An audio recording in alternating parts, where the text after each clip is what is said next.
Very good afternoon, everybody. My name is James Laybourn, Regional Sales Manager Director for energy for our energy business in Asia. I'm presenting today on our energy transition outlook. I do recognize that presenting any form of outlook a week after the US presidential election is a bit risky, but our main focus in this outlook is looking at the medium to long-term energy transition. And for this, we feel that there's strong momentum driving certain trends that we'll be talking about today.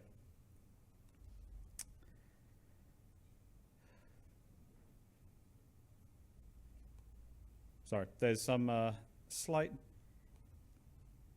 Okay, there we go. Okay, cool. So very briefly, hopefully many of you know DNV already, but we are a global assurance and advisory company. Primarily focused on the energy and the maritime sectors. I mention this because that's a key reason why we care so much about the energy transition outlook, because we're looking at the whole value chains associated with energy transition, both from the electrification and the hard-to-abate sectors. The other reason that we care so much about this as DNV, we're actually set up as a trust. We have no shareholders. And we reinvest 5% of all revenue every year into research and development, and that's a key part of developing this energy transition outlook. I mentioned the energy transition outlook. We publish this once a year. This is our 8th year of presenting this. It is our forecast for how we see the global energy transition going, key trends, and it provides our best estimate for where we see the transition heading. As I mentioned, this is our 8th year of publishing it. The most recent version came out just a few weeks ago. And alongside the main report, we also publish a whole series of sector-specific and national-specific or market-specific reports. All of them can be downloaded from our website. It's particularly good for bedtime reading. I think the main report's 300 over pages. It'll have you out in no time. There is a lot of good stuff in there as well. So our energy transition outlook is really presenting two potential futures. As mentioned, our main report is presenting where do we think we're going today, based upon all our knowledge from the different sectors, based upon how we see energy policy being rolled out by different governments. And we provide this forecast saying to try and help us to identify where are the challenges we face. Our current forecast is forecasting that we are going to massively exceed the temperature rise, the 1.5 degree temperature rise that's been sort of laid out in our in the Paris Agreement, and likely to exceed 2.2 degrees by the end of the century, based upon the current trends. Alongside that, the main report, we also publish something called our Pathway to Net Zero, and that's where we look at what would need to happen in order for us to achieve the commitments, the net zero commitments under the Paris Agreement, and that would lead to us only raising temperatures by around 1.5 degrees. The temperature difference shown is only 0.7 degrees. It doesn't look like much, but the actual the results, the policy requirements, and also the results of what will happen if we fail to hit that net zero are huge. So we will spend quite some time today talking about what needs to happen to achieve that.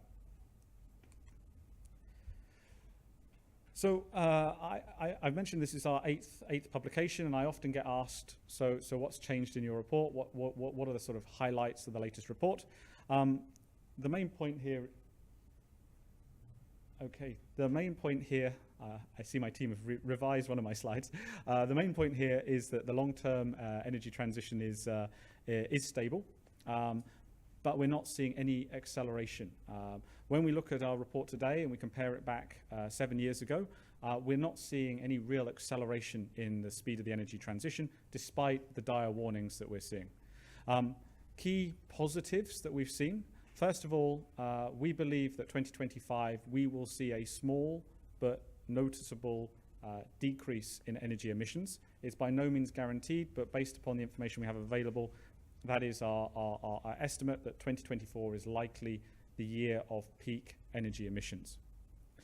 Supporting that, compared to our earlier forecasts, we've seen electrification the rollout of greater electrification, renewables, the dropping cost of renewables and batteries has far exceeded our initial expectations. It's happened much faster and more deep than we had originally forecasted. So this has led to an increase in our expectations for electrification and renewables developments around the world, at least in terms of the pace of rollout. That being said, on the flip side, what we've seen is very slow developments in the hard-to-abate sectors. We were much more ambitious about new technologies, hydrogen, ammonia, CCS in earlier forecasts, and what we've seen is the actual rollout of these technologies has been slower than originally expected. And that's potentially linked to a much slower rollout of energy policy. What we've seen is great announcements. Many countries have made great commitments in terms of the energy transition, but actual real policies driving change have been limited. And where they have been rolled out, some of them have been backtracked or changed as governments change around. Alongside that, we've seen a significant increase in policies driving energy security, nearshoring of renewables production, for example. And the real danger of this is that if it moves too quickly, we will actually see a reversal of the cost savings that have been introduced in the sort of renewable and battery value chains. And then the cost of the energy transition is likely to rise, therefore slowing the pace of transition. So turning to the global energy supply.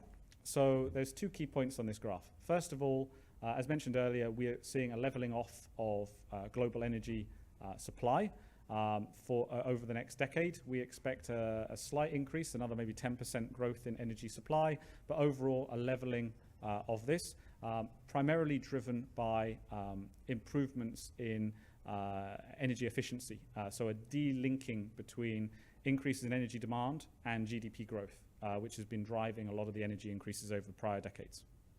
The second key point is a significant shift away from fossil fuels.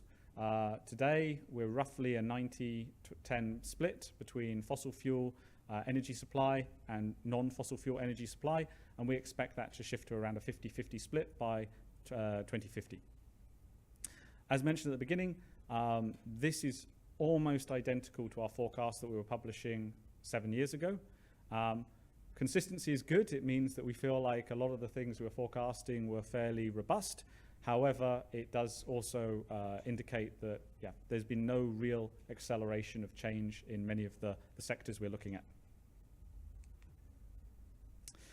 at. So turning to the demand side, there is a continued growth in energy demand, plus 10%, and this is really driven by continued population growth, economic growth in many markets. The key point on this plot is that growth in energy demand is likely to be almost entirely met by increases in electrification and the sort of energy, the supply of energy from electricity and supported by renewables. On the downside, we see that we still see a continued role that will be played by hydrocarbons. In particular, natural gas, we don't see any significant decrease in the demand for energy from natural gas between now and 2050. We do see quite a significant drop in oil, and that's primarily being driven by changes in the shifting away from internal combustion engines. So, for example, more significant uptake in EVs, dropping oil demand. But continued role for hydrocarbons. When we turn to Southeast Asia, the picture is a bit different. Southeast Asia, we expect a very significant increase in energy demand, almost doubling between now and 2050. And this is driven by a few different things. Population growth, of course, but primarily it's the increased economic, most of the population moving into middle classes, a lot more access to airfares, a lot more people having air conditioning in their homes in this region. That economic activity is very positive, but it's also causing a massive increase in energy demand. What this means is that we need a fourfold increase in supply of electrification in the region, which is a massive challenge, and I'll come back to that a little bit later about what this means for the region. What we also see is continued focus on energy security in the region, and that means that hydrocarbons will actually increase. The demand for hydrocarbons will increase in this region by around 10 to 15% in the coming decade, before falling off to about the same level as today by 2050. So not a great outlook for hydrocarbons in the region. So where is this electricity going to come from? The good news, as mentioned at the beginning, huge increase in the role of renewables. We expect from today, where only around 10% of electricity is supplied by renewables, by 2050 we expect more than 72% to come from solar and wind. A huge shift. Most of that, 44%, is coming from solar, around 28% coming from wind. This shift is fantastic. I mean, it's definitely moving in the right direction. But the challenge that this creates is that renewables present a very different profile for our electricity grids compared to conventional thermal power. So turning to Southeast Asia, what we see, maybe the color choice here is not ideal, but what we see here is a few things. First of all, solar will dominate. Solar is going to represent around 50% of electricity supply in the region. And actually, because of the capacity factor of solar, it's quite low, particularly in this part of the world. It means that we need to scale the actual solar installations by an order of magnitude by 2050s. As I mentioned earlier, energy security concerns mean that thermal power stations will continue. There will be a slight increase in the supply of power from thermal, and that's driven by countries focusing on energy security issues first, before focusing on decarbonisation. There's also a continued role for hydropower and geothermal in the region, but relatively minor numbers. So I mentioned just now that renewables are great, but they present a lot of challenges for the grid. So one of the main priorities for supporting the increased penetration of renewables is an increase in storage. Renewables suffer from intermittency issues, both seasonal intermittency issues, and then of course you've got day-night cycle, seasonal changes affecting the production, and you need something to compensate for that. And that is coming from storage sources. There are different types of storage, but the bulk of storage is expected to be battery storage as we move towards 2050, and that's being driven by cost savings in the sector. Utility scale storage. Wow, that was 20 minutes, went fast. Really? Wow, okay. Let me speed up a bit then. Utility scale storage is primarily focused on solar plus storage combined, although we're also seeing an increased role for standalone utility scale storage, acting as a power station connected to the grid. Alongside battery storage, we also need to see big changes in the makeup of our existing grids. Distribution grids will be set to double globally. In Southeast Asia, a lot of that is linked to new infrastructure to support things like EV charging, but also from the maritime sector, shore power for the maritime sector will drive a need for new types of distribution grids. The big shift in Southeast Asia is the 8-fold increase in transmission line requirements. And the reason for that is most of the population centres today are not located ideally for renewable power. So we're needing to build out the grids to enable us to bring renewable power from sites of high renewable potential to high population centres. As DNV, we published a report. You can actually scan and download it on interconnectors. It's a white paper. What we were looking at is the potential savings from rolling out energy interconnectors in the Asia-Pacific region, or in the Southeast Asian region. The key drivers behind this are the fact that the energy potential, or the renewables potential, and also the capacity factors vary remarkably across the region. So for example, building solar in Philippines, you need 25% less solar cells in the Philippines to generate the same electricity as you do in Indonesia. So interconnecting the region enables you to gain great efficiencies by moving power from places where it's cheaper to produce. I'm not going to dive into the details, but maybe just also to add, the demand centers are also very concentrated in the region. So being able to use those interconnectors to move power to locations where is going to be super important. So the results of this, the main point here is that today most national governments in ASEAN are developing domestic energy policy only. They're looking at their own renewable policy, their own storage policy. If we start to see, and that's case one there, if we start to see moderate interconnector usage, the big saving initially is the fact that you can move power from places where it's more efficient to generate to places where it's less efficient to generate. And that will immediately see a saving in terms of the volume of solar capacity you need to install. And that's the second case we're showing here. The third point is if you have greater collaboration between different governments, we can really reduce the amount of intermittency risks and grid challenges in the region, and that reduces the need for standalone storage in the various markets. And that's the third case where we're looking at greater regional cooperation. We've done a net present value calculation on this, and basically as you move from case one to case two, you will save around $500 billion in the region in terms of value to invest to develop. And then when you move from case two to case three, you save a further $300 billion. So these are real calculated numbers. We know from discussions with many regulators in the region that they see the benefits. The problem is a lack of political will to really drive more regional cooperation forward. So this is a major challenge we are trying to support by providing practical solutions to move that forward. Okay, I've talked a lot about the grid. Now let's talk about hard to abate sectors. Maritime sector is super important in Singapore, and what we've seen in the last year is the IMO, the International Maritime Organization, announced that all shipping should move towards net zero by 2050. We do not expect them to actually achieve that, but we think that that increased ambition will drive much greater uptake in low carbon fuels. The use of low carbon fuels in the shipping industry is still very challenging. There's a lot of different technical challenges out there. What we have seen is the number of ships on order, the tonnage on order is shifting to 50% being LNG ready fuels. That's still a hydrocarbon, but it's better than marine diesel. We've seen a big uptake in the ordering of methanol fueled carriers for particularly the container sector. And then we're seeing a lot of interest in things like ammonia fueled shipping particularly for the iron ore carrier segment.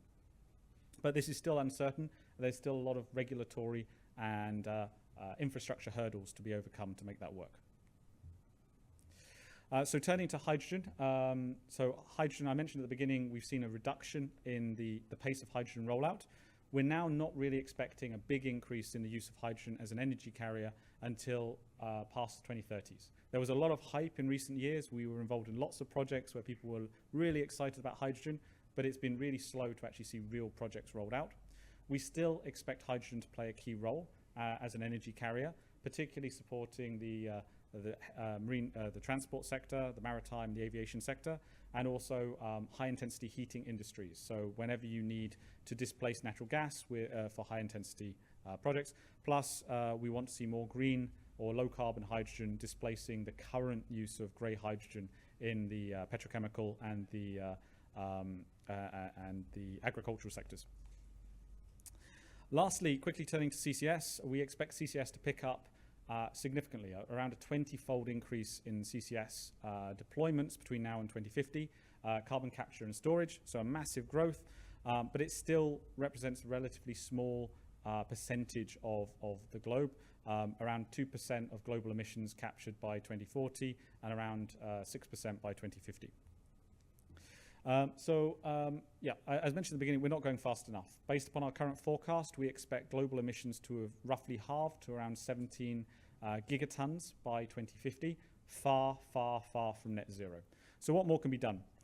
We need to see a massive increase in electrification, the rollout of renewables. I say massive, it's around 25% higher than our current forecast, so greater penetration. And importantly, we need to see much faster drawdown on coal-fired power stations, and any remaining natural gas-fired power stations need to be coupled with CCS as we move towards 2050. We also need to see much greater uptake of hydrogen and CCS. CCS in particular, we need to move from around 1.5 gigatons by 2050 to maybe around 8 gigatons, so six-fold increase by 2050. And this is not being evenly applied. Today, we're looking at carbon capture mainly to reduce the carbon intensity of industries. In our pathway to net zero, we need to start seeing net negative carbon capture. So countries that can afford to applying things like BECCS and direct air capture to actually remove more carbon, make themselves carbon negative, and that's to offset markets and countries that can't afford to transition as quickly. I'm nearly done. So this is my last slide. What does this mean for Southeast Asia? So even in our most optimistic forecasts, we don't expect Southeast Asia to hit net zero by 2050. But we can do a lot more to support that. 10 out of the 11 countries in the region seem to be supporting carbon neutral goals. What we need to see is, first of all, much greater penetration of renewables. We need to move to around 100 gigawatts of renewables by 2040s. We also need to see much greater electrification, as we've discussed earlier in the presentation, a lot more interconnection within the region. And we need much greater policy support to drive this forward. What will actually make this happen? So 3 practical points. First of all, it needs to be economically viable. Companies can promise a lot, but they're not going to move unless there is an economic incentive for them to invest. And to do that, you need the right level of carbon tax or the right level of incentives to push companies to invest in projects. Second of all, you need to make a clear signal, or governments need to make a clear signal on no regret moves. What decisions are going to be made that, for example, selecting a pathway for hydrogen import into Singapore. Is it going to be in the form of ammonia? Is it going to be liquid hydrogen? Is it going to be in the form of MCH? Making those no regret moves so that industry and private sector can then make financial investments associated with those. And thirdly, we need the policy support to continue to drive and to penalize companies that aren't compliant, and international cooperation between governments to make sure things like carbon tax don't just drive companies to move production from one country to another country in Southeast Asia. And with that, I close. Thank you so much for your time.